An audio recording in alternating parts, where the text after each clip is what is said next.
Story 12. The Talking Machine. Today, making a phone call is as common as having a glass of water. But when telephones were invented more than 130 years ago, people believed they were dangerous.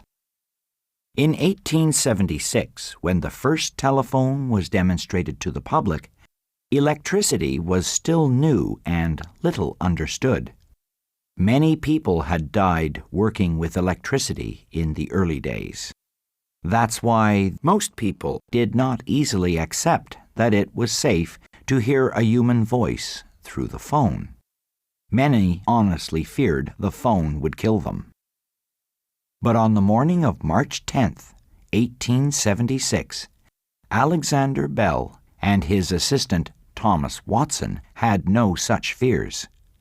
Bell and Watson had been struggling to make their new invention, the telephone, work.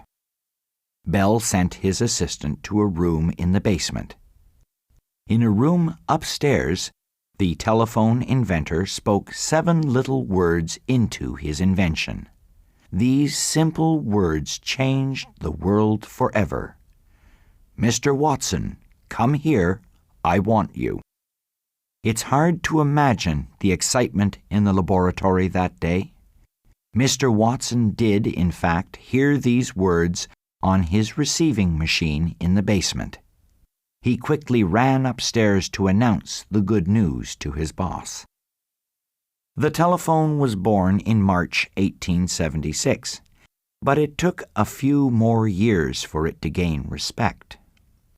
Bell had to overcome the fears about electricity before people took his invention seriously. He also had to convince people there was a need for such a machine. We can laugh at this now, but in 1876, people seriously asked, but what use could it possibly have? Today, we take telephones for granted.